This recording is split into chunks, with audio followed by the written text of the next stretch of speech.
Fala pessoal, eu vou comentar a 7ª temporada de Black Mirror. E para deixar mais interessante, vou falar dos episódios do pior para o melhor. Claro, na minha opinião. Então assista e comenta aí se você concorda ou não.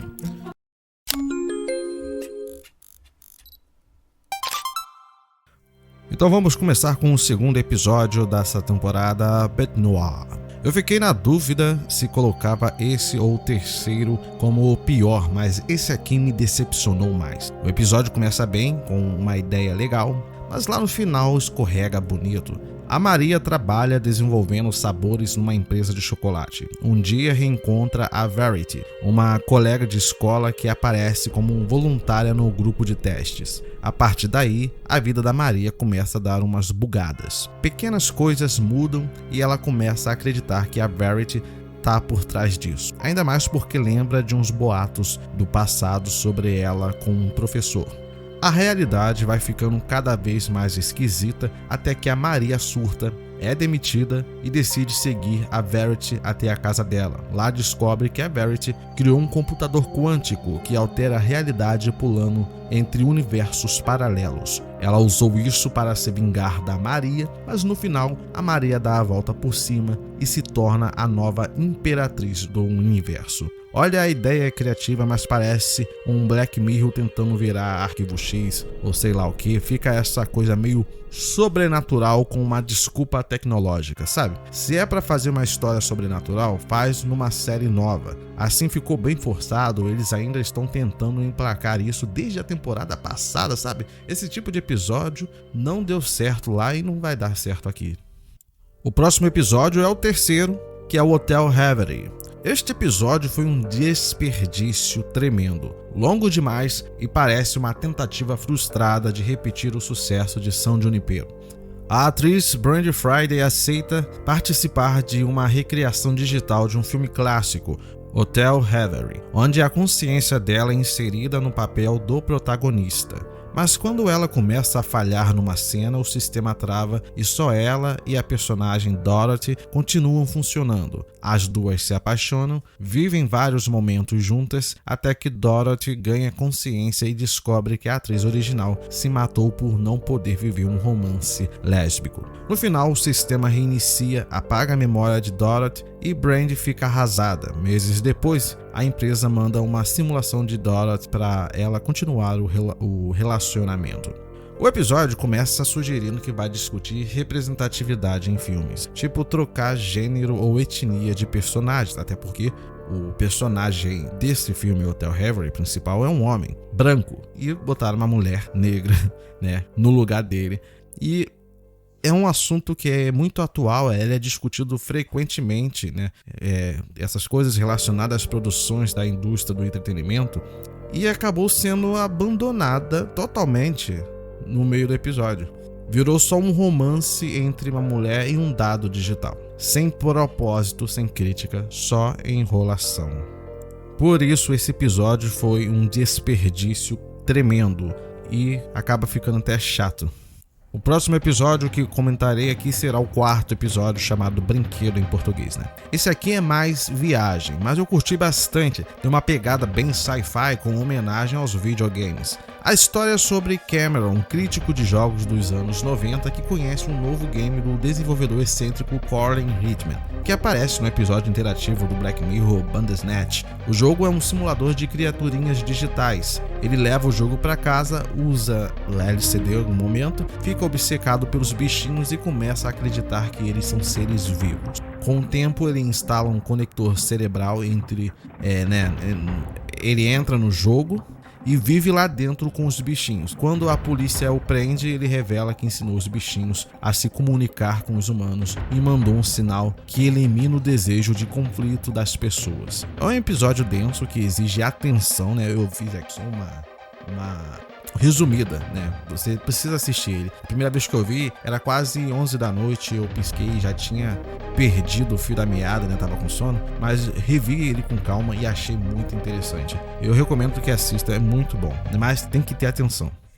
O próximo episódio é o primeiro episódio, Pessoas Comuns.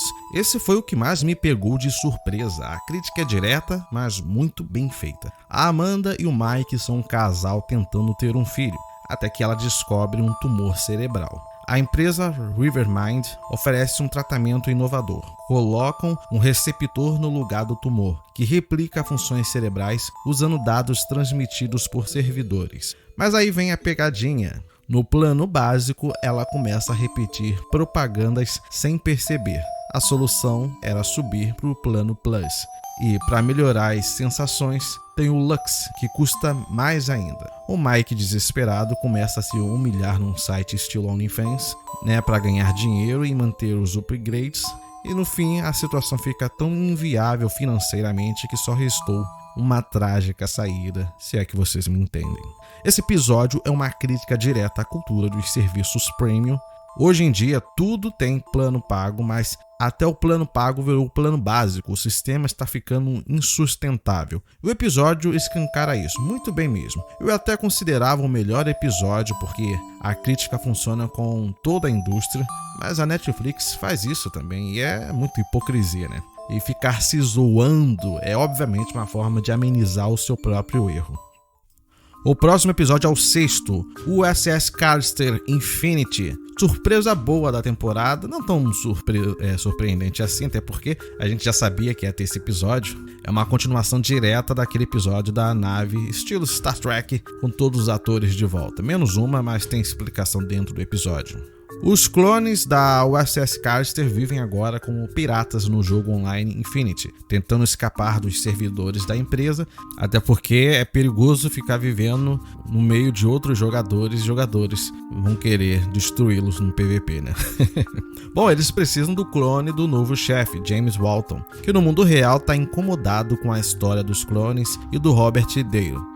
A personagem principal, a original, percebe que tem algo estranho e entra no jogo para investigar. Rola uma guerra virtual, o clone do Dale é destruído e os personagens conseguem escapar para o mundo real. É uma boa continuação, cheia de ação e tensão, mas só faz sentido se você viu o primeiro episódio. Vale muito a pena rever antes. O primeiro episódio que eu falo é a primeira parte dele na outra temporada, não o primeiro episódio dessa temporada aí. Admito que não achei que seria tão bom quanto o primeiro, mas é assim uma boa continuação, pelo menos para mim, então eu acho que vale a pena assistir tudo. E vamos encerrar aqui com o último episódio, que na verdade não é o último da temporada, é o 5º. Esse foi o mais emocionante da temporada, não tem reviravolta tecnológica absurda, mas entrega muito na atuação e na mensagem. O Philip descobre que a ex-Carol morreu. A empresa Eulogy cria um memorial digital com base nas fotos dela, e isso o obriga a encarar memórias difíceis do relacionamento.